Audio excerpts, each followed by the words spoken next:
자, 이제 문법 수업 한번 시작해 보도록 하겠습니다. 자, 일단 우리가 저번 시간에 선생님이 학교에서 간단하게 조금 유인물을 시작하긴 했었는데 말했던 것처럼 복습 이어서 하는 걸로 생각해 보면 좀 더 좋을 것 같습니다. 자, 좀 화면이 좀 그래가지고 눈을 아래로 향해서 얼굴이 제대로 나올지는 모르겠습니다. 다음 시간부터는 크로마키 좀 잘 써서 내보내도록 하겠습니다. 지금은 좀 크로마키 설치할 시간이 없어서 그냥 이렇게 준비했습니다. 자, 한번 시작해보면, 자, 여러분 일단 우리 한글 맞춤법에 대해서 배울 겁니다. 한글 맞춤법에 대해서 배울 건데 일단 제일 중요한 건 우리 품사에 대해서 알아야 된다라고 이야기를 했습니다.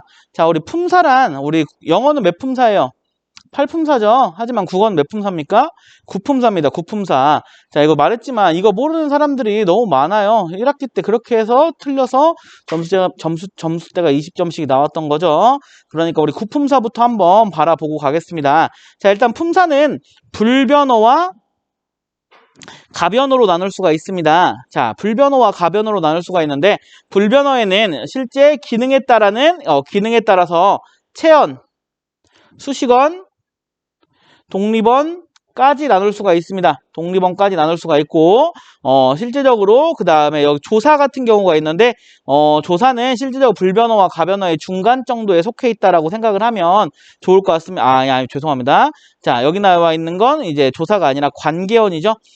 관계언은 조사와 서술격 조사, 즉 서술격 조사는 이다죠, 이다. 그렇기 때문에 형태가 변화할 수 있어요. 그렇기 때문에 가변어에 속해 있지만 나머지 앞에 나와 있는 조사, 뭐 을을 이런 거는 뭐 형태가 변화한다기보다는 형태가 고정되어 있기 때문에 실제적으로 불변어라고 볼 수가 있겠죠. 그렇기 때문에 조사 같은 경우에는 이제 가변어와 불변어 사이에 있다라고 생각을 해주면 좋을 것 같고요. 그 다음에 마지막으로 우리가 흔히 아는 가변어 뭐 있습니까?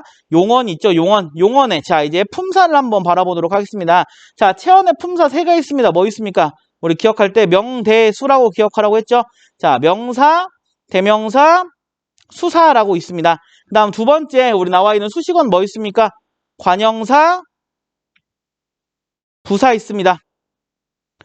이렇게 하면 자, 관계사, 부사 있습니다. 자, 그 다음에 나와 있는 독립어는 뭐 있습니까? 독립어에는 감탄사 있죠. 감탄사. 그 다음 나와 있는 이제 조사와 서술격 조사는 나와 있는 관계어에 포함되고요. 자, 그렇다면 용언에는 어떤 거와 어떤 게 있을까요?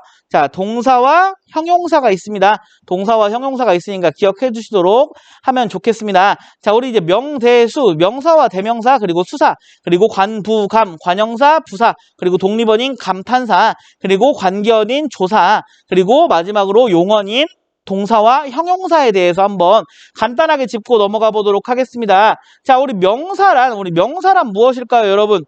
명사란 뭐예요? 명사란 사람이나 사물, 그리고 장소 등의 이름을 나타내는 동사죠. 이름을 나타내는 걸 의미합니다. 여기 나와 있는 이 동사는 그런 움직일 동이 아니고. 자, 그 다음에 그러면 대명사는 뭘까요? 대명사. 명사를 대신해서 그것을 가리키는 부분을 말하죠. 자, 대명사란 말 그대로 명사를 대신하는 겁니다. 명사를 대신하여 그것을 가리키는 것. 그럼 수사란 뭘까요, 여러분? 수사란 즉 사물의 수량이나 순서를 나타내는 걸 의미하죠. 뭐 1개, 2개일 수도 있고 첫 번째, 두 번째일 수도 있고. 그럼 관형사는 뭡니까, 여러분? 관형사는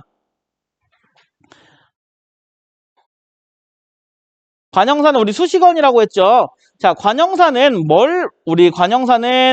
무엇을 꾸며줄까요? 수식언인데. 그렇죠. 관형사는 체언 앞에 와서, 자, 관형사는 체언 앞에 놓여서 그 체언의 내용을 꾸며주는 동사입니다.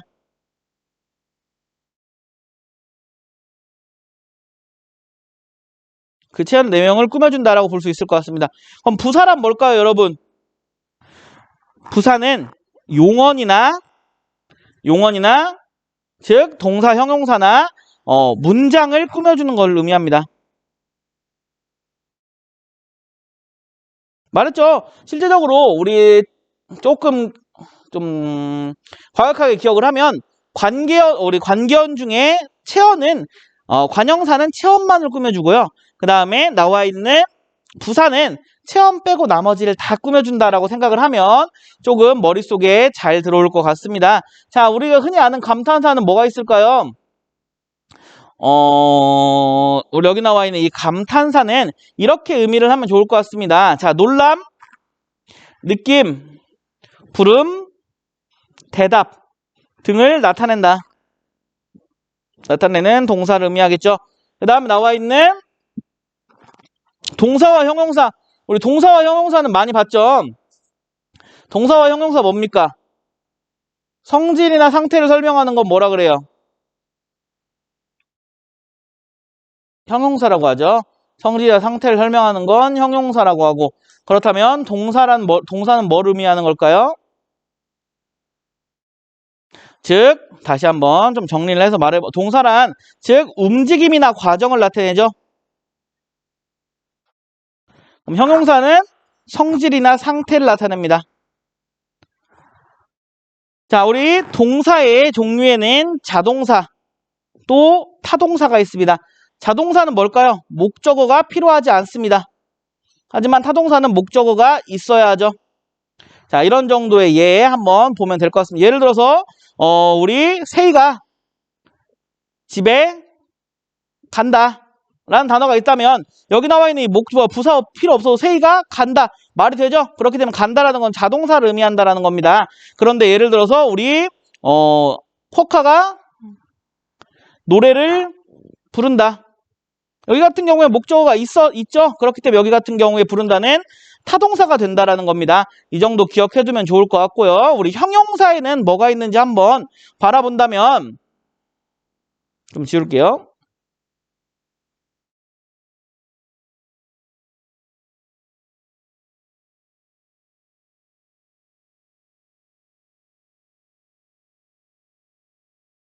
자, 우리 형용사에는 성상 형용사가 있고요. 또한 지시 형용사라는 게 있습니다. 자, 우리 흔히 말하는 성상 형용사는 뭐냐면 성상, 성질, 그리고 상태를 나타내는 형용사를 의미합니다. 성상 형용사. 그렇다면 지시 형용사는 뭘까요? 즉 성질, 모양, 상태를 지시하는 형용사를 의미합니다. 이게 무슨 소리냐면 위에 흔히 아는 우리 성질이라는 건 뭘까요? 성질. 뭐 차갑다, 뜨겁다, 뭐 달다, 쓰다 이런 게 성질이죠. 그럼 상태라는 건 뭡니까? 좋다, 뭐 싫다, 아프다 이런 내용들을 의미하는 거겠죠. 그렇다면 지시 형용사는 뭘까요? 지시 형용사. 성질이나 모양, 상태를 지시한다라고 이야기를 했습니다. 지시한다라는 건 이런 거죠. 이렇다, 그렇다, 저렇다 이런 형태를 의미하는 겁니다. 자, 종 치고 잠깐 종 넘기고 할게요.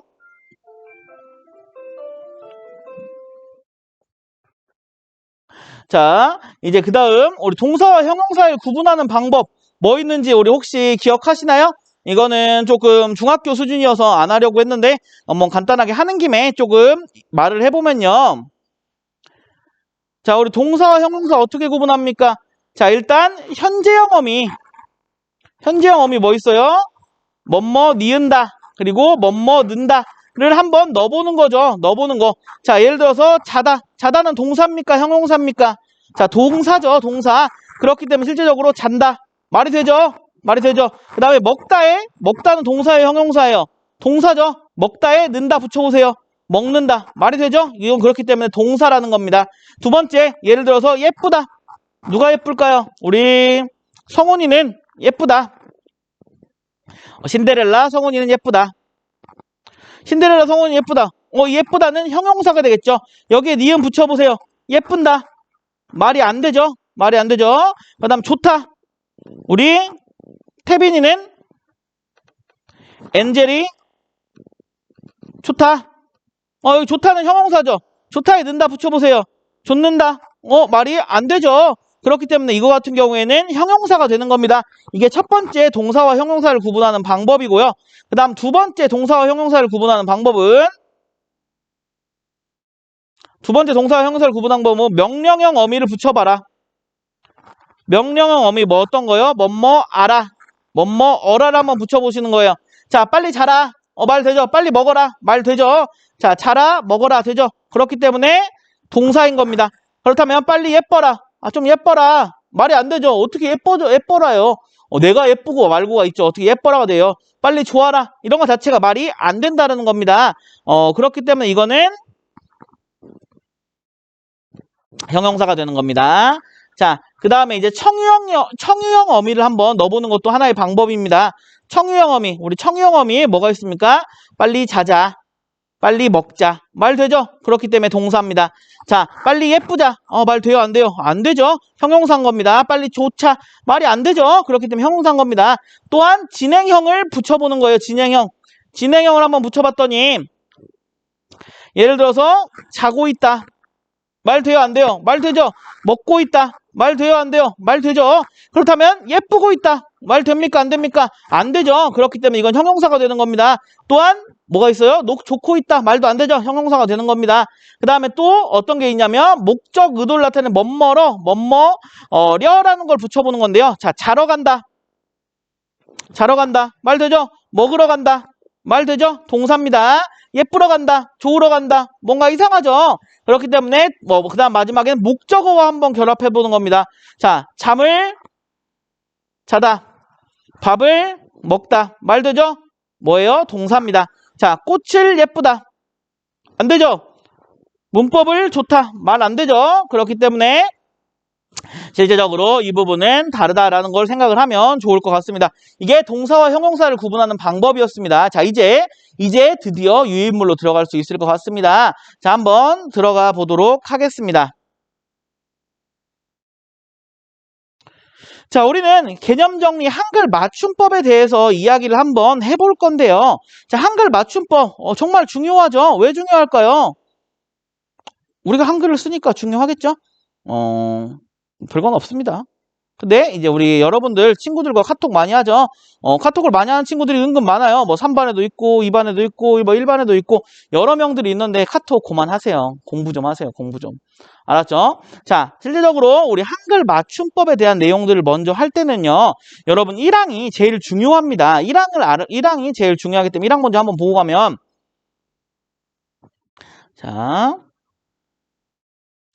한글 맞춤법은 표준어를 소리대로 적되 어법에 맞도록 함을 원칙으로 한다. 자, 꽃의 경우 발음을 해본다면 꽃이라는 거 발음하면 어떻게 돼요? 꽃이가 되죠.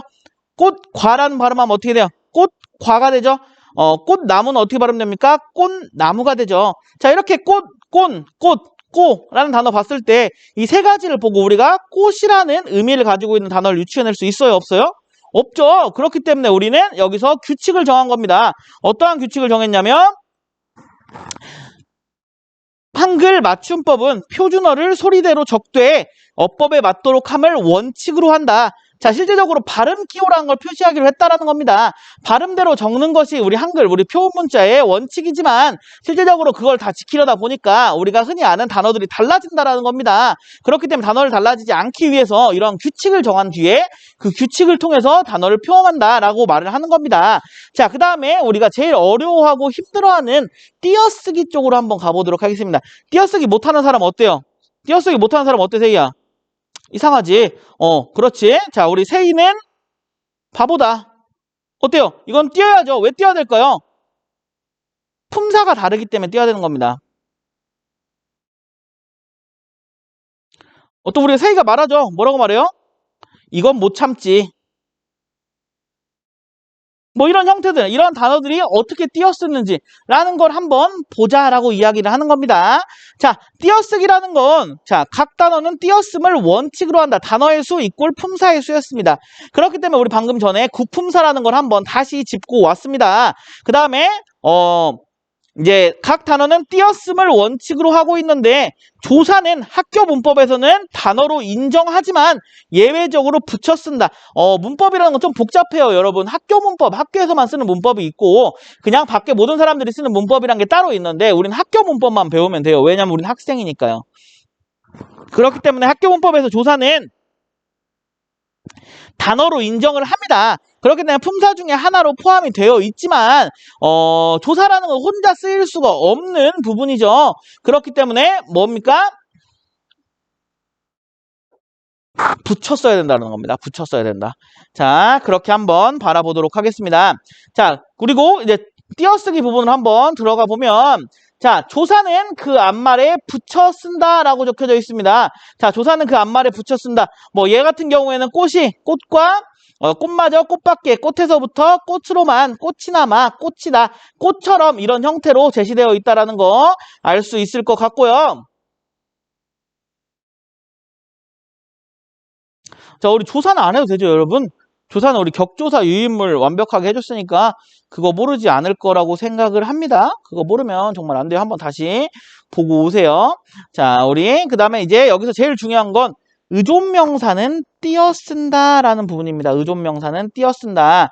자, 우리 의존명사 띄어 쓴다. 예를 들어서 나도 할 수 있다. 먹을 만큼 먹어라. 그녀가 떠난 지 오래다. 이런 단어들 봤을 때 왜 수를 띨까요? 왜 만큼을 띨까요? 왜 지를 띨까요? 자, 의존 명사이기 때문에 하나의 품사이기 때문에 뜨는 겁니다. 근데 아까 위에 말했죠. 조사는 붙여 쓴다. 조사, 전미사, 어미는 말에 붙여 씁니다, 여러분. 그럼 조사와 전미사와 어미와 의존 명사와 구분을 할 줄 알아야 됩니다. 왜냐면 똑같거든요. 형태가 똑같아요. 만큼이란 단어는 조사에도 있고요. 의존 명사에도 있어요. 그럼 이걸 어떻게 구분합니까? 자, 한번 소리내어 말해보세요. 어떻게 구분해요? 안 들리네요. 아쉬워요. 자, 이제 서술이랑 다 말했기 때문에 알 수 있습니다. 앞에 나오는 단어가 용언인지 체언인지에 따라서 일단 1차적으로 구분할 수가 있습니다. 그리고 플러스 이제 의미상으로 구분할 수도 있는 부분들이 있겠죠. 의미상 구분하는 방법도 한번 보겠습니다. 자, 이제 우리 유인물 한번 다시 집중해서 들어본다면 자, 여기 나와 있는 자, 왼쪽은 붙여 쓰는 조사, 전미사, 어미의 형태로 구성이 되어 있고요. 그 다음에 오른쪽은 의존명사라고 적혀져 있습니다. 자, 이런 부분들 한번 체크를 해보면 좋을 것 같고요. 자, 이제 우리 한 번씩 하나씩 짚어보도록 합시다. 자, 뿐이라는 단어 있습니다. 뿐이라는 단어. 뿐이라는 단어는 전미사입니다. 전미사로 쓰일 때가 있고 의존명사로 쓰일 때가 있는 거예요.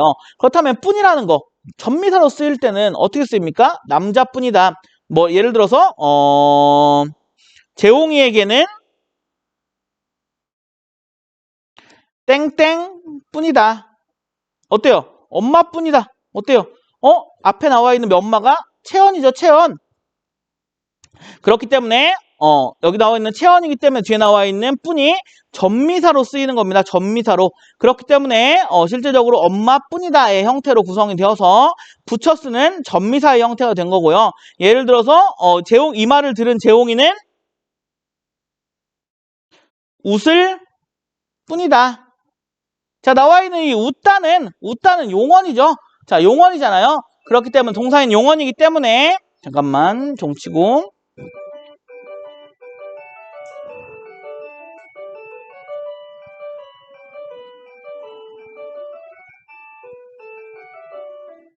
자, 우리 웃다는 용언이기 때문에 뒤에 나와 있는 뿐이가 용언이기 때문에 이 뿐이라는 게 실질적으로 의존 명사로 쓰이는 겁니다. 자, 이해하셨죠? 이것만 기억하시면 됩니다. 그 다음에 자, 우리 차라는 건 자, 연수차 왔다. 연수하려고 왔다라는 단어 봤을 때 전미사로 쓰인다라는 거.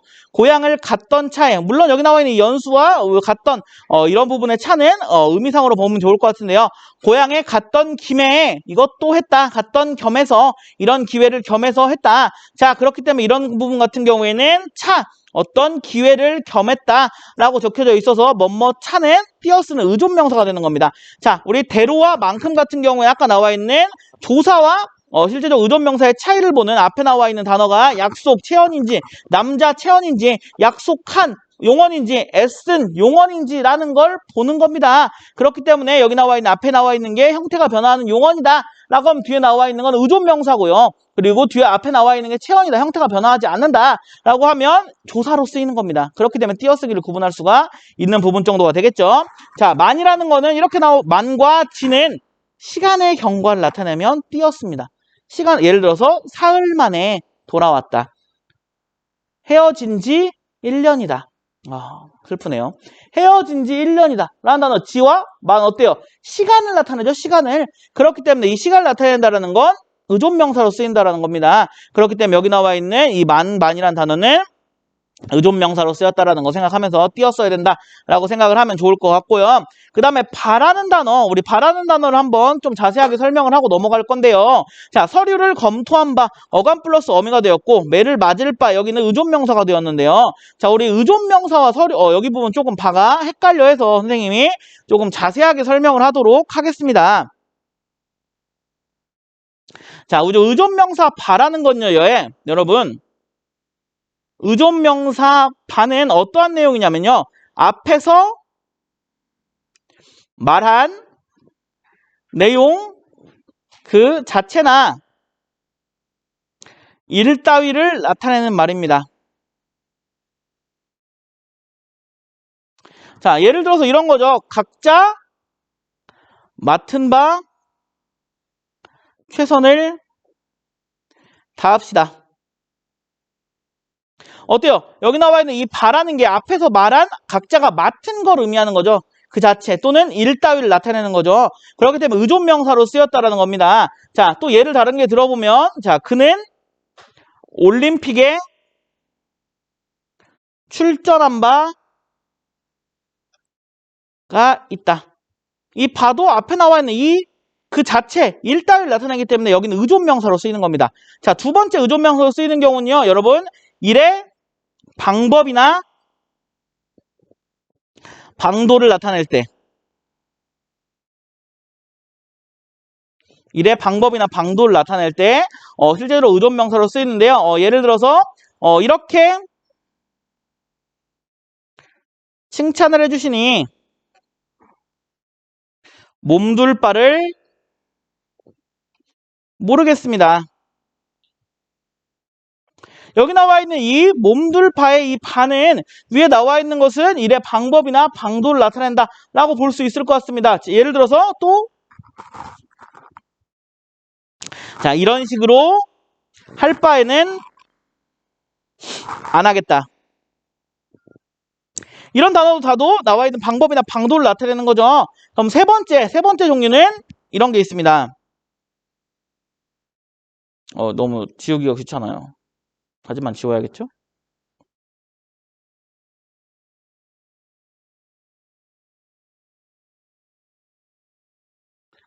자, 세 번째는 이런 내용이 있습니다. 자, 앞말이 나타내는 일의 기회나 글이 된 형편을 나타내는 말이다.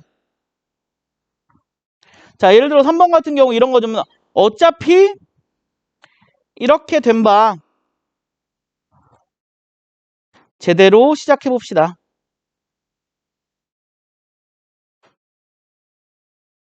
여기 나와 있는 바는 앞말이 나타내는 말의 기회나 글이 된 형편을 나타내는 거죠. 자, 또 다른 예로는 이렇게 된 겁니다. 잠시만요. 자, 이렇게 된 겁니다. 자, 자, 이런 겁니다. 자, 그렇게 고집을 피울 바에는 나는 이 모임에서 빠지겠습니다. 봐. 이렇게 일의 기회나 글이 된 형편을 나타내는 거죠. 그 다음 네 번째 마지막, 자기 주장을 단언적으로 강조하여 나타내는 말을 의미할 때도 의존명사로 쓰입니다. 예를 들어서 자, 이런 겁니다. 나는 이와 같이 주장하는 바입니다. 주장하는 바입니다. 이런 게 의존명사로 쓰이는 겁니다. 자, 이제 두 번째 어미, 니은, 바에 대해서 설명을 한번 해보도록 하겠습니다. 자, 어미, 니은, 바. 어미, 니은, 바의 첫 번째는 자, 앞절의 상황이 이미 이루어졌음을 나타냅니다.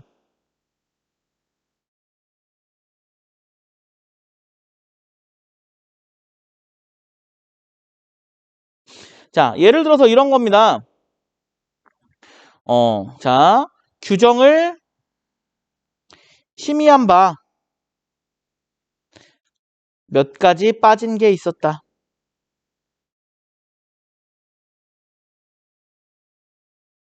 어떻습니까?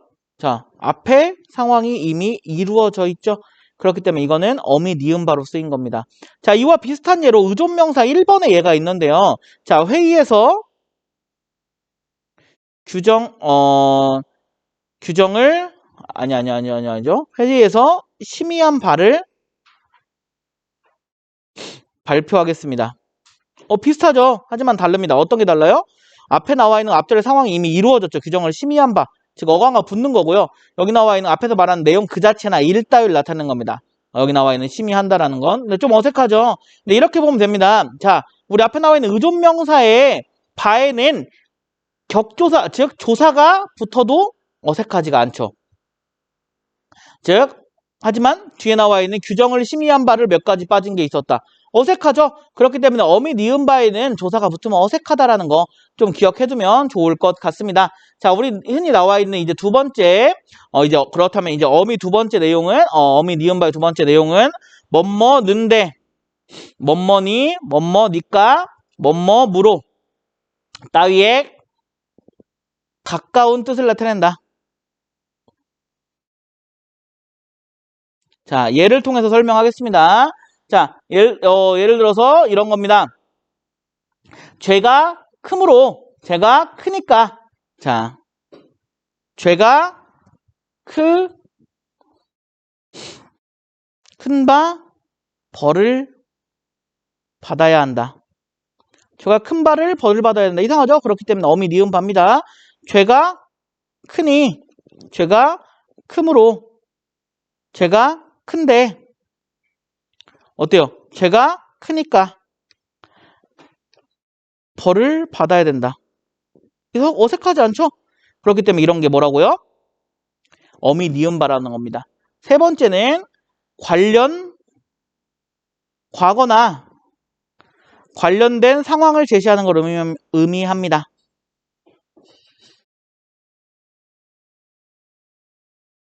자, 예를 들어서 이런 겁니다. 제가 국어 선생님께 말씀드린 바 다음과 같습니다. 즉 말씀드렸다는 과거 관련된 상황을 제시해주는 말씀드린 바를 다음과 같습니다. 이상하죠?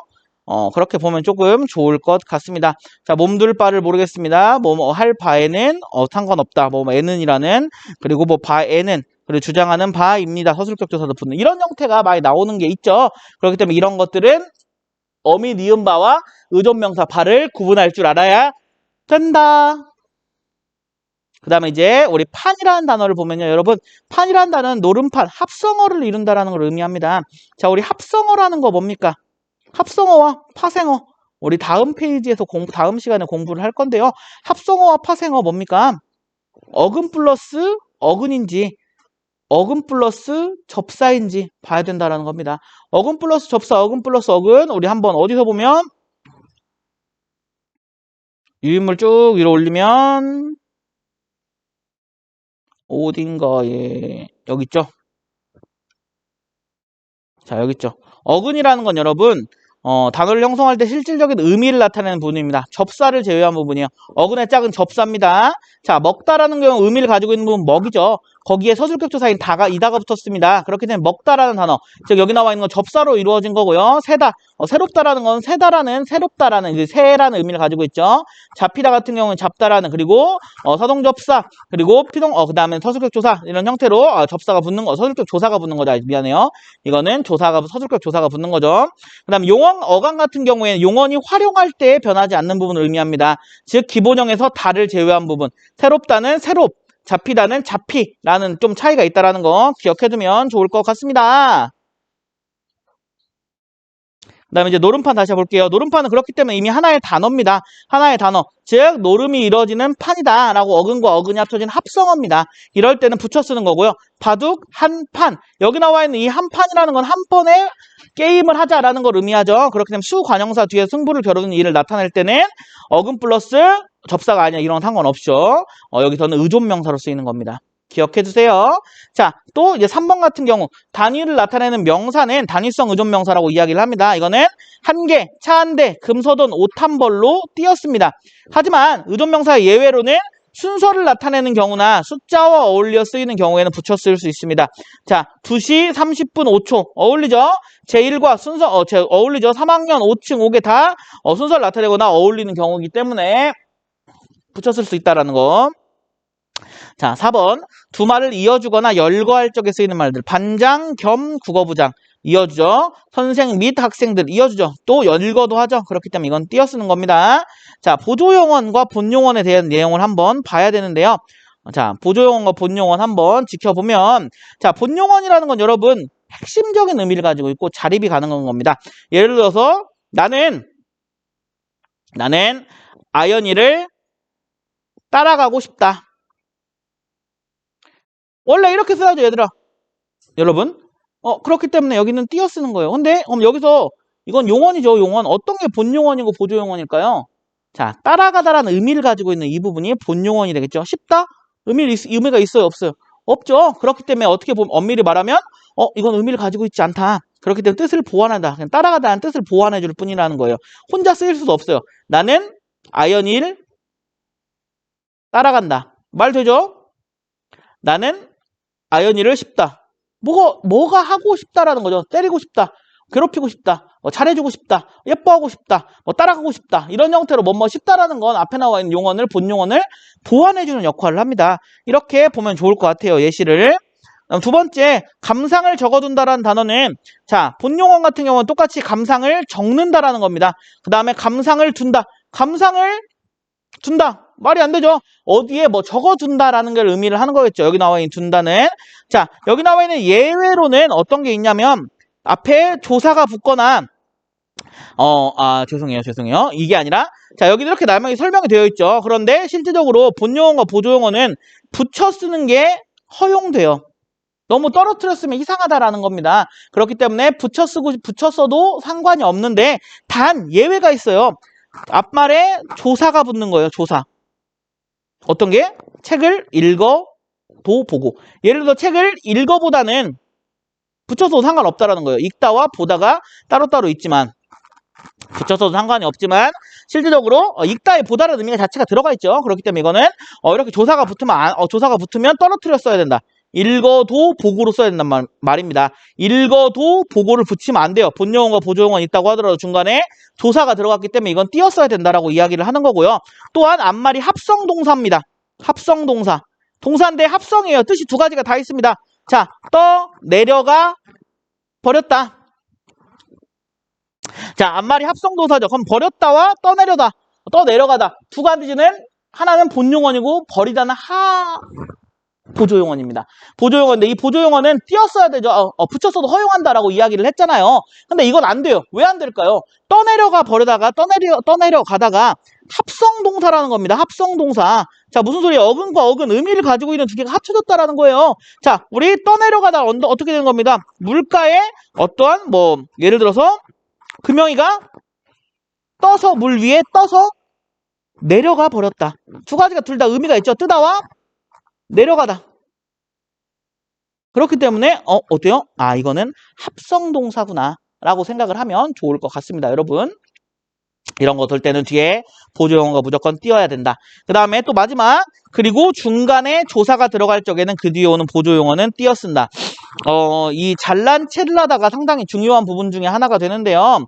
자, 잘난 체를 한다. 자, 여러분 여기서 우리가 생각을 해야 될 게 있어요. 자, 잘난 체하다 라는 단어는요, 여러분, 잘나다와 체가 둘 다 본용어과 보조용어이에요. 잘나다는 본용어, 체는 보조용어입니다. 체하다가 보조용어입니다.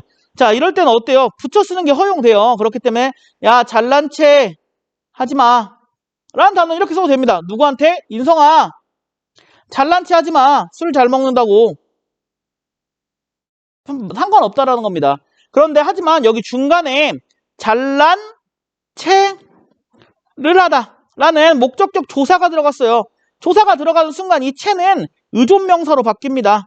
의존명사로 바뀌어요. 그렇기 때문에 조사가 들어간 순간 이 체는 의존명사가 되기 때문에 띄었어야 된다라고 이야기를 하는 겁니다. 그 부분이 이겁니다. 보조용어는 띄었습니다. 이 부분에 리을이 들어갔기 때문에 여기는 의존명사 체로 바뀐 겁니다. 기억해 두셔야 돼요. 그다음 마지막, 예외 두 용어는 각각의 뜻을 유지한 채 쓰이는 경우, 뜻을 그대로 유지한 겁니다. 바뀐 게 아니라 본용어 플러스 본용어에는 뒤에 용어니 보조용어니 아니므로 띄었습니다. 자, 예를 들어서 물건은 들고 가다. 의미가 두 가지 다 살아있죠. 들고 가다라는 게 또 하나는 새로운 단어가 아닌 거잖아요. 들고 물건을, 예를 들어서 범수는 불닭볶음면을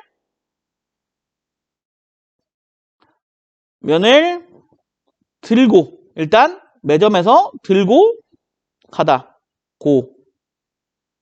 다 그렇죠. 두 가지 의미를 가지고 있죠. 그렇기 때문에 이거는 본용어 플러스 본용어인 겁니다. 이럴 때는 띄어야 돼요. 자, 그 다음에 고기를 잡아서 본다. 잡아보다. 자, 물건은 고기를 잡아보다 라는 단어를 봤을 때는 잡는 것만 있는 거죠. 근데 자, 다시 말할게요. 자, 고기를 잡아보다는 다르죠. 잡아보다라는 건 한번 잡아보는 거잖아요. 그렇죠. 그냥 잡다라는 의미만 있죠. 그렇기 때문에 보다는 도와주는 보조용어니까 붙여 쓰는 거예요. 하지만 잡아서 본다. 이건 무슨 소리예요? 잡아서 본다라는 건, 자, 잡다라는 건 캐치, 그 다음에 보다라는 건 룩. 두 가지 의미가 따로따로 둘 다 구성되고 있는 거죠. 독립적으로. 그렇기 때문에 이거는 따로따로 써야 된다는 겁니다. 본용어 플러스 본용어에 대해서 띄어 써야 된다는 거죠. 그 다음 6번. 다름절로 된 단어가 연이어 나타날 때는 붙여 쓸 수 있다. 그때, 그곳, 좀 더 큰 것, 이 말, 저 말, 한입, 두입. 다 하나의 음절이죠. 이름절이죠. 그렇기 때문에 이거는 붙여 쓰는 것도 허용한다라는 겁니다. 자, 이런 것들을 뭐라고 하냐면, 자, 첩어.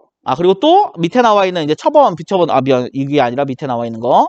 자, 이제 51항은 이로만 나는 것은 이로 적고 히 또는 이히로 나는 것은 히로 적는 겁니다. 외워두세요. 이거는 그냥 이로 나는 거, 깨끗이, 가까이, 많이, 겹겹이. 깨끗이 이상하죠. 가까이 이상하죠. 많이 이상하죠. 겹겹이 이상하죠. 이런 것들은 이로만 나누기 때문에 이로만 적는 겁니다. 그 다음에 히로만 적는 건 급히, 딱히, 뜻히, 정확히라는 단어들입니다. 이 히로 적는 건 솔직히, 열심히, 심히, 조용히 라는 단어들이라고 생각해 주시면 좋을 것 같습니다. 그 다음에 암기해야 될 거. 자, 첩어 또는 준첩어 뒤에 오는 거. 겹겹.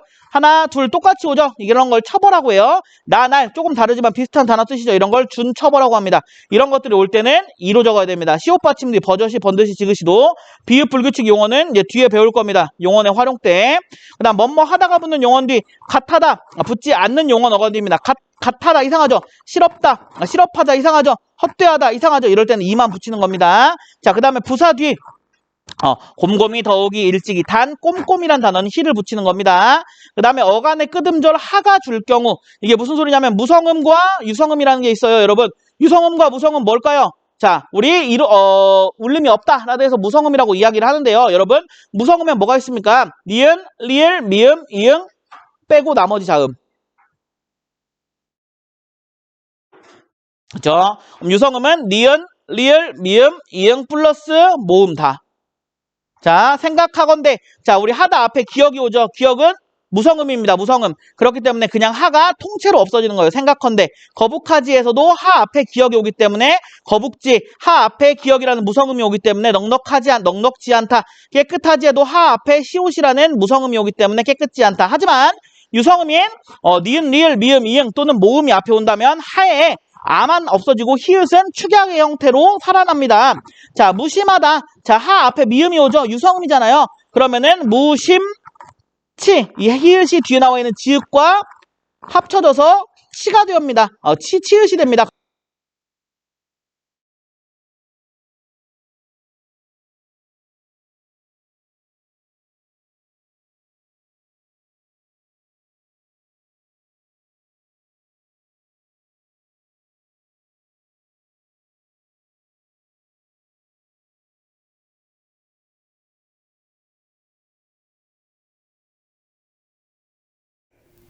자, 이제 두 번째, 단어 형성법에 대해서 한번 배워보도록 하겠습니다. 자, 일단 이 단어 형성법을 하기 전에, 우리 그 전에 나왔던 어근, 그리고 접사에 대해서 한번 다시 완벽하게 짚고 넘어가도록 하겠습니다. 자, 어근과 접사를 보기 위해서는 우리 유인물을 조금 위로 올려야겠죠? 아까 잠깐 했던 그 부분 다시 꺼내 보도록 하겠습니다. 너무 많이 왔나?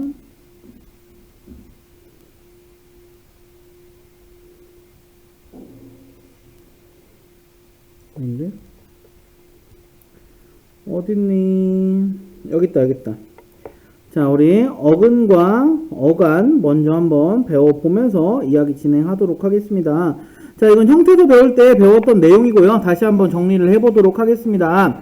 자, 일단 우리 어근이라는 건요, 여러분, 실질적인 의미를 나타내는 부분을 어근이라고 합니다. 자, 실질적으로 봤을 때 하늘은 하늘이다. 하늘은 단일어기 때문에 명사 어근 하나로 이루어져 있는 거예요. 하늘 같은 경우에는 하 띄고 늘로 바꾸면 이야기가 달라지죠. 아예 의미가 달라지잖아요. 의미가 깨부서지지 않아야 됩니다. 자, 실질적으로 덮개라는 건 뭡니까? 덮는 뭔가 물건들을 의미하죠. 그렇기 때문에 덮다라는 동사 어근을 가지고 있다라고 이야기를 하는 겁니다. 자, 덮다라는 게 동사기 때문에 동사 어근을 가지고 있다. 자, 일찍이 같은 경우에는 일찍이란다는 부분이 의미를 가지고 있는 어근이라고 보는 겁니다. 어른스럽다 같은 경우도 어른이라는 명사 어근을 가지고 있다라고 이야기를 하는 거고요. 그 다음에 예쁘다 같은 경우에는 예쁘라는 어근을 가지고 있고, 이 어근은 형용사 어근이라고 볼 수 있을 것 같습니다. 자, 새말 같은 경우에는 아이고, 잠시만요. 새말 같은 경우에는 여기 나와 있는 것처럼 새가 관형사의 역할을 하기 때문에 관형사 어근을 한다. 말은 명사 어근이다. 즉, 어근 플러스 어근은 뭐라고요? 합성어입니다. 합성어. 자, 돌아보다 같은 경우에는 돌다와 다음 보다라는 두 가지의 의미, 어근과 어근이 합쳐져 있죠. 그런데 여기 나와 있는 아는 뭘까요? 자, 연결어미가 되겠죠. 연결어미. 자, 이렇게 뒤에서 나와 있는 내용이겠지만 이렇게 연결어미가 있는 것들은 통사적으로 가능하다라고 해서 통사적 합성어다라고 이야기를 합니다. 오케이? 자, 그 다음에 이제 어근과 어간이 뭔지 명확하게 봐야 될 것 같은데요. 자, 어근이라는 건요, 여러분. 자, 어근의 짝은 누굴까요? 접사입니다. 접사. 어근은 접사와 같이 다녀요. 어간은 어미와 같이 다닙니다. 자, 실제 어근이라는 것은 단어를 형성할 때 실질적인 의미를 나타내는 중심 부분을 의미합니다. 접사를 제외한 나머지 부분들을 어근이라고 하고요.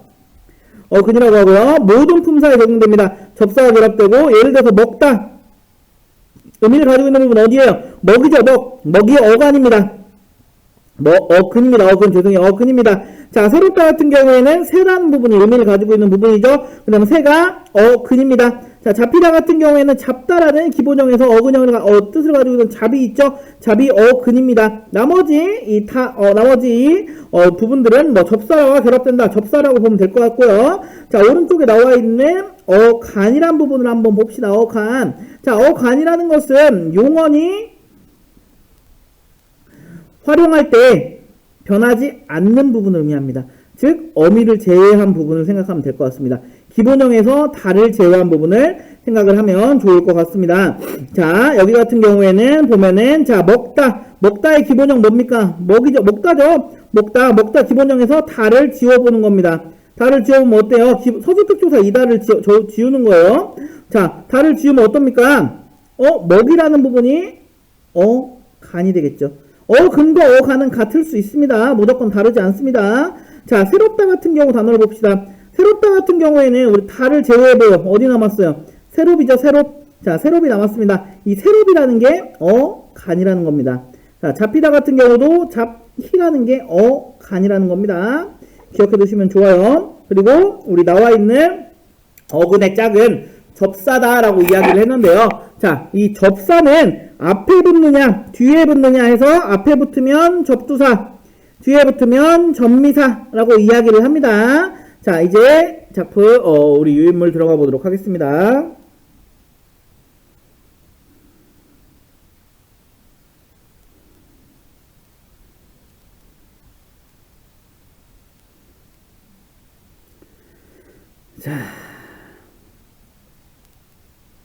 자, 우리는 일단 단어 형성법에 대해서 한번 배울 건데요. 단어라는 건 일단 단일어가 있습니다. 단일어란 뭘까요? 어근이 하나만 있는 겁니다. 의미가 하나만 있는 거죠. 자, 하나의 어근으로만 이루어진 단어를 단일어다 라고 이야기를 합니다. 자, 예를 들어보면 바다라는 거 끊을 수 있어요? 없죠. 바다라는 자체가 한 단어죠. 자, 헌 신발할 때 이 헌이라는 걸 끊을 수 있어요? 없어요? 없죠. 가끔 생각한다. 끊을 수 없죠. 자, 근데 막다 같은 경우도 말기라는 어근에 서술격조사 다가 붙었으니까 서술어 역할을 하는, 자, 어근 같은 경우 하나가 없죠. 그래서 어근 하나만 단일하게 존재해야 된다라는 게 아니라요. 어근이 하나만 있으면 돼요. 그러니까 어근이 두 개가 아니고 접사가 붙여있지 않고 어근 하나와 서술격조사 기본형 다만 붙으면 합성어 아유 죄송합니다. 단일어다라고 볼 수 있을 것 같습니다. 자, 그 다음에 이제 우리 여기 사실 단일어를 찾는 거는 별로 어렵지 않고 잘 나오지 않는 부분이에요. 하지만 이제 그 뒤에 나와 있는 파생어와 합성어 부분을 한번 봐보도록 하겠습니다. 자, 복합어 부분에서 파생어, 이건 너무 말이 꼬이네요. 자, 죄송해요. 자, 복합어와 합성어를 한번 보도록, 오케이, 스탑. 복합어 중에서 파생어와 어떤 거요? 합성어를 보도록 하겠습니다. 자, 아까 말했죠. 단일어는 하나의 어근으로 이루어진 단어라. 그 다음 파생어는 뭘까요? 어근은 하나예요. 하지만 어근과 접사라는 게 같이 들어간다는 겁니다. 자, 의미가 없는 부분이 들어가는 게 아니라요. 의미가 있는 부분, 의미를 도와주는 부분들이 들어가는 거예요. 즉, 여기 나와 있는 부분으로 본다면 접두사 플러스 어근 또는 어근 플러스 접미사. 즉, 접사라는 건 똑같습니다. 근데 앞에 오느냐 뒤에 오느냐에 따라서 접두사, 앞에 오는 건 머리둘자를 써서 접두사, 뒤에 오는 건 꼬리밑자를 써서 접미사라고 이야기를 한다라고 이야기를 하는 겁니다. 자, 예를 들어 볼게요. 자, 한여름이다. 한여름은 뭐 중간이라는 의미를 가지고 있겠지만, 한창이라는 의미를 가지고 있겠지만, 실제적으로 여기서는 접사로 쓰이는 겁니다. 어근이 아니에요. 의미가 있는 부분이 아니에요. 자, 한여름은, 자, 여름 중에서도 딱 정중앙. 자, 그런 느낌은 한창 여름을 의미하는 거겠죠? 그렇기 때문에 이런 거는 접사라고 이야기를 합니다. 혼자 쓰일 수가 없기 때문에 이런 거는 파생어다. 접사 플러스 어근은 파생어. 먹다 플러스 먹이. 먹다가 아니죠? 먹다와 플러스 접미사인 이가 붙으면 먹이가 되죠. 먹이라는 건 하나의 파생어입니다. 파생어.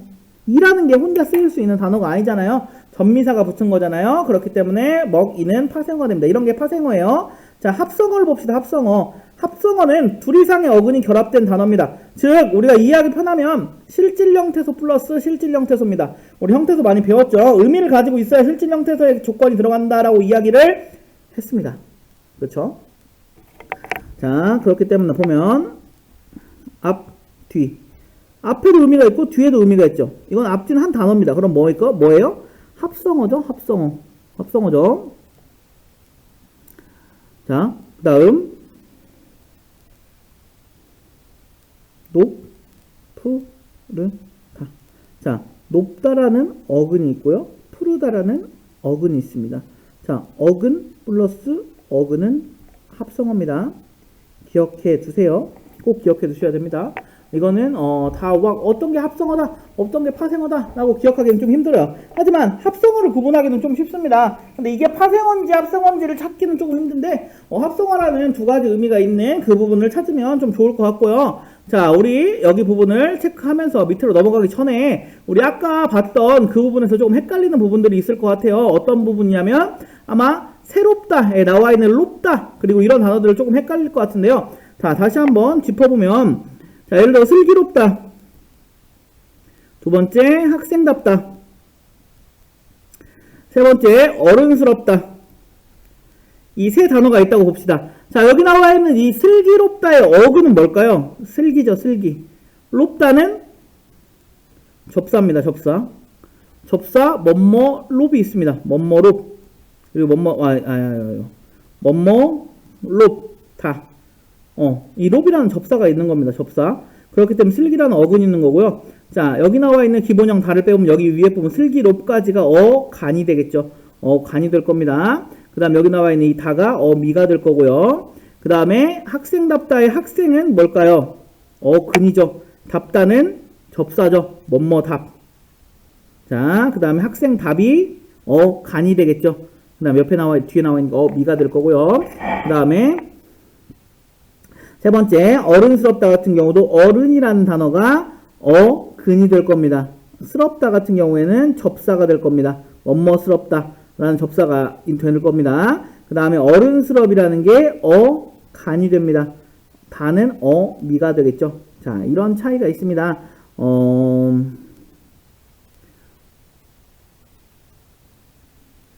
그렇죠. 뭐뭐 그냥 기억해 주세요. 뭐뭐롭다, 뭐뭐답다, 뭐뭐스럽다, 뭐뭐하다, 뭐뭐되다를 하나의 전미사로 생각하세요. 하나의 전미사로 다루세요. 라고 기억해 두시면 좋을 것 같습니다. 자, 이제 좀 자세하게 파생어 부분 먼저 보도록 하겠습니다. 자, 파생어는요, 별것 없고요. 외우세요. 외우시면 됩니다. 여기 나와 있는 내용들 외우시면 됩니다. 파생어는 막 어떻게든 파악하려고 하시는 것보다 아마 외워두는 게 더욱 도움이 될 것 같습니다. 자, 일단 파생어에는요, 여러분, 두 가지가 있습니다. 접두사가 결합한 파생어, 접미사가 결합한 파생어. 접두사라는 건 앞에 오는 거죠. 그렇기 때문에 접두사 플러스 어근입니다. 자, 예를 들어서 참 사랑. 자, 접사 플러스 어근, 접사 플러스 어근, 접사 플러스 어근, 접사 플러스 어근, 접사 플러스 어근. 오케이? 두 번째, 의미를 가지고 있는 부분이 다 뒤에죠. 사랑, 이불, 보다, 밟다, 까맣다 라는 게 다 의미를 가지고 있는 가장 중점적인 부분이잖아요. 두 번째, 전미사, 잠, 꾸러기. 자, 꾸러기가 접사인 겁니다. 뭐뭐 답다가 접사인 겁니다. 이가 접사고요, 이가 접사고요, 뜨리다가 접사입니다. 자, 이런 부분들도 외워두시면 좋고요. 그 다음에 접두사 같은 경우에 좀 예를 좀 설명을 해보면요. 자, 어근의 앞에부터 특정한 뜻을 더하거나 강조하는 접사, 한정적 접사라고 합니다. 저희 우리 한정적 접사, 지배적 접사, 뭘까요? 한정적이라는 건 정말로 한계가 있다라는 겁니다. 어떤 한계? 성질을 바꾸지 못해요.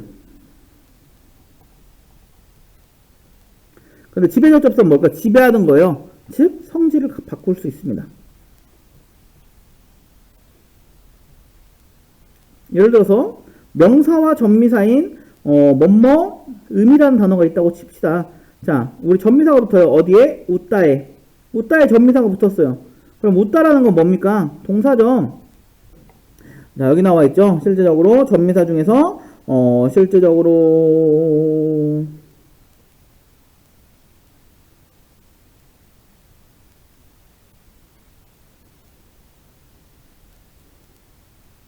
자, 여기 있네요. 자, 뭐뭐 미음이라는 게 붙어서 음이 되는 경우처럼 결국에 미음이 붙음으로써 뭐뭐 미음이 붙음으로써 어떻게 됐어요? 웃다라는 게 명사가 됐죠. 명사가.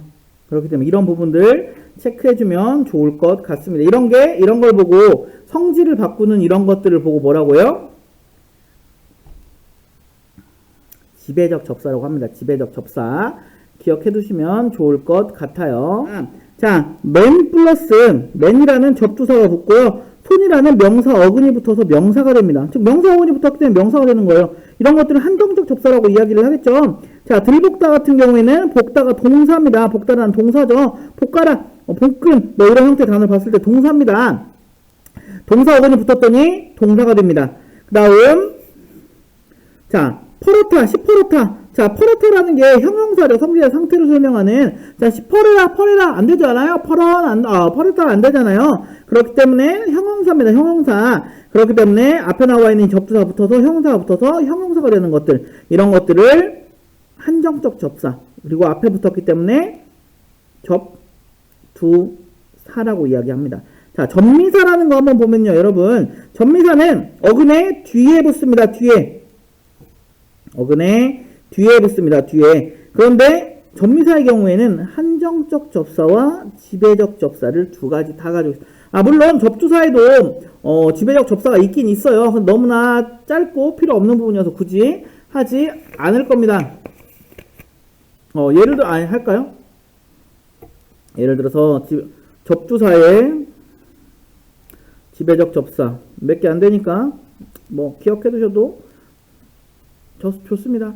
자, 예를 들어서 동사를 형용사로 바꾸는 지배적 접사가 있습니다. 마르다. 마르다 어때요? 동사요, 동사. 마르다. 근데 이거를 매라는 단어를 붙여버리면 메마르다. 형용사가 됩니다. 기억해 두세요. 잘 모르겠으면 이런 단어들의 뜻은 잘 모르겠으면 그냥 기억해 두시는 거예요. 그 다음에 뭐 마르다가 앞에 강이 붙어서 강마르다.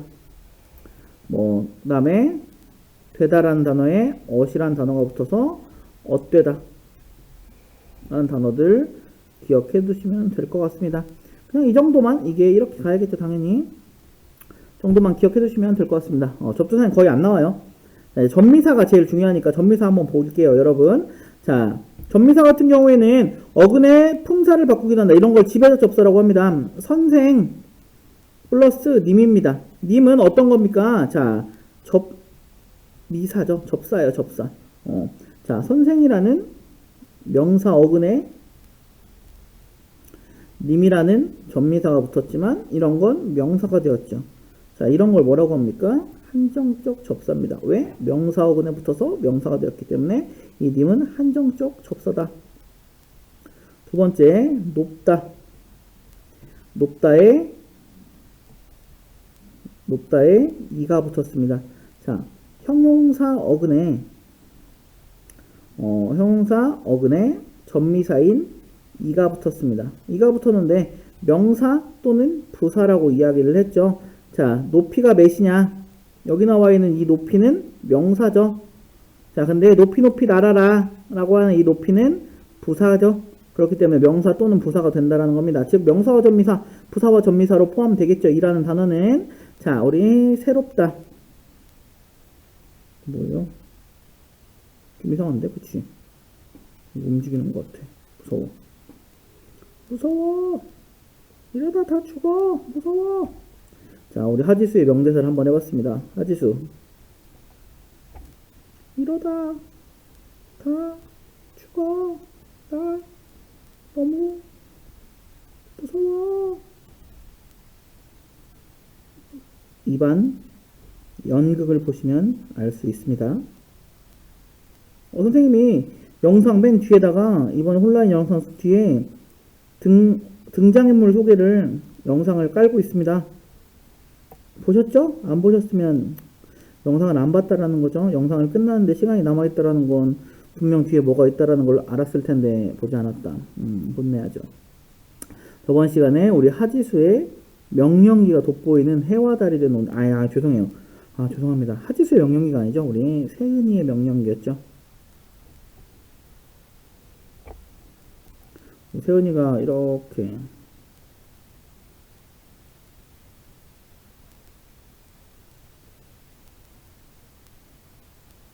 뭐라고 하는 장면이 아주 인상 깊었습니다. 자, 죄송해요. 헛소리고요. 자, 그 다음에 새롭다라는 것은요, 여러분. 자, 관형사 어근에 전미사 롭다를 결합해서 형용사가 되었습니다. 자, 이런 것도 뭐뭐 롭다라는 게 여기 보이겠지만 형용사와 접사라고 적혀져 있죠. 자, 이런 것들을 형용사로 만드는 것 자체가 뭐뭐화 접사라는 거 전성, 자, 의미를 바꾸는 전성이라고 볼 수 있을 것 같습니다. 자, 이제 우리 접두사의 종류 그리고 전미사의 종류 한번 외워두시는 게 좋을 것 같습니다.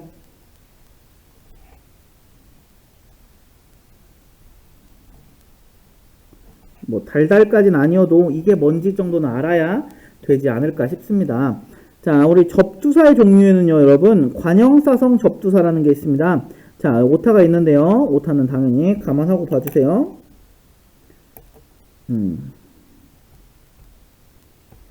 나와 있는 것처럼 체언과 결합한다. 관형사의 기능을 한다. 군이 뒤에는 말을 꾸며주고요. 군이 살을 꾸며주고요. 군이 소리를 꾸며주고요. 날이 겉을 꾸며주고요. 날이 고기를 꾸며주고요. 날이 김치를 꾸며줍니다. 맛이 딸을 꾸며주고요. 맛이 며느리, 맛 아들, 선 무당, 선 잠, 풋 고추, 풋 과일, 풋 김치 이런 것들이 어때요? 관형사성 접두사라고 합니다. 왜요? 체언과 결합해서 관형사적 기능을 하는 접두사이기 때문에 관형사성 접두사라고 이야기를 합니다. 자, 부사성 접두사라는 것은 말 그대로 용언과 결합하겠죠. 왜냐하면 부사는 용언과 결합하는 게 맞으니까요. 그렇기 때문에 용언과 결합해서 부사적 기능을 하는 것들을 부사성 접두사라고 합니다. 되가 살리다를 꾸며주고, 되가 씹다를 꾸며주고, 뒤가 덮다를 꾸며주고, 뒤가 흔들다, 드가 높다, 드가 높다, 치가 닿다, 치 쏟다, 휘 감다, 휘 날리다. 이런 것처럼 뒤에 있는 게 뭘 꾸며주는 거에 따라서 관형사와 부사를 구분할 수가 있죠. 그런 것처럼 접두사도 똑같습니다. 관형사성 접두사라고 한다면 이제 체언과 결합하는 거고, 부사성 접두사라고 한다면 용언과 결합한다라고 이야기를 하면 좋을 것 같습니다. 자, 그 다음에 접두사의 종류 세 번째는 통용접두사입니다. 통용접두사. 당연히 명사에도 붙고 용언에도 붙나 둘 다 붙는 겁니다. 자, 덧니, 덧이저, 덧버선입니다. 덧신입니다. 덧저고리입니다. 관형사성 접두사죠. 명사 앞에 거는. 근데 뒤에 있는 건 어때요? 덧대다, 덧붙이다. 용언에 붙죠. 그렇기 때문에 뭡니까? 부사성 접두사네요. 둘 다 되는 것도 있다라는 거예요. 막노동, 헛걸음도 똑같다라는 겁니다. 그 다음에 이제 전미사가 중요하죠. 사실 접사에서는 가장 중요한 게 전미사라는 겁니다. 자, 일단 한정사 접사부터 먼저 보면요. 자, 명사 플러스 전미사입니다. 한정사 접사 뭐라고 그랬습니까? 뭐라고 했어요? 성분을 바꾸지 못하는 거라고 했죠. 꾸러기가 붙었습니다. 잠에, 잠꾸러기. 둘 다 명사죠. 말썽에 꾸러기를 붙였습니다. 자, 사냥에 꾼을 붙였습니다. 낚시에 꾼을 붙였습니다. 노름에 꾼을 붙였습니다. 가위에 질을 붙였습니다. 걸레에 질을 붙였습니다. 부채에 질을 붙였습니다. 성분이 변하지 않는 이런 것들을 뭐라고 합니까? 한정적 접사다라고 이야기를 한다라는 거 기억해 두시면 좋을 것 같습니다.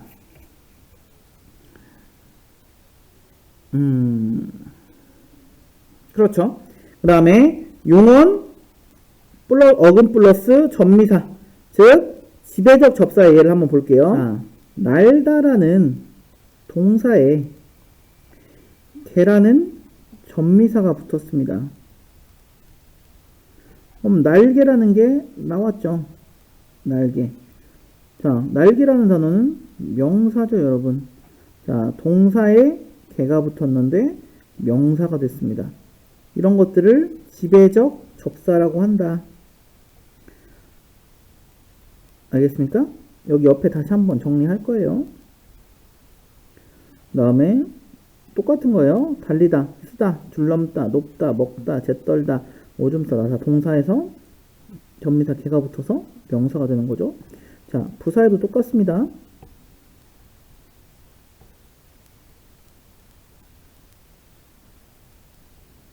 부사에도 똑같아요, 여러분. 자, 꿈틀다. 꿈틀이라는 건 부사입니다. 부사. 여기에 거리다가 붙었습니다. 전미사. 자, 그러면 꿈틀거리다가 나왔죠. 꿈틀거리는 건 뭐예요? 꿈틀거리는 건 뭡니까? 지금 상권이가 침대에서 꿈틀거리고 있죠.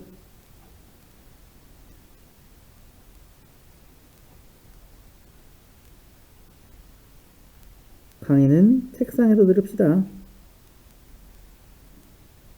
자, 동사로 바뀌죠? 장난. 자, 동사로 바뀌죠? 똑같습니다. 출렁이대, 출렁에 거리다가 붙으면 뭡니까? 동사가 되죠. 끄덕다, 끄덕에 이다를 붙였더니 동사가 됩니다. 자, 반짝이 이다를 붙였더니 동사가 됩니다. 아, 자, 여기서 우리 하나 짚고 넘어가야 되는 게 있는데요. 자, 이다가 두 가지가 있죠. 우리가 생각하는 이다 뭐 있습니까? 서술격 조사 있지 않아요? 서술격 조사 이다가 있습니다. 서술격 조사 이다랑 접사 이다. 어떤 차이가 있을까요? 이런 차이가 있습니다. 자, 서술격 조사 이다는 자, 체언을 비롯한 조사, 부사, 용언의 어미 등에 붙습니다. 자, 그렇다면 접사이다는 어디에 붙을까요? 동작 또는 상태를 나타내는, 너무 크죠? 죄송해요. 어근에 붙는다 라고 할 수 있을 것 같습니다. 자, 이렇게 체크를 하는 거예요. 그 다음에 이제 강세전미사라는 건 여러분 그냥 강세를 주는 거예요. 깨다에 자, 뜨리다를 떠서 좀 더 강하게 강세를 주는 거예요. 깨뜨리다, 뜨리다, 트리다 둘 다 맞습니다. 밀다에 치를 떴더니 밀치다, 부딪다에 치를 썼더니 부딪히다. 자, 강세를 주는 거를 의미합니다. 이런 건 한정적 접사예요. 사동피상전미사 뭐 있습니까? 자, 사동피동전미사 모르면 때릴 겁니다. 자, 우리 누구한테 질문을 하죠? 이신희 학생, 사동피동 전미사가 무엇인지 필기에서 제출. 오케이? 오케이. 야, 니들 릴스 찍어. 쇼츠나. 영상도 좋아. 간단한. 부탁할게. 나 이거 수상하고 싶어.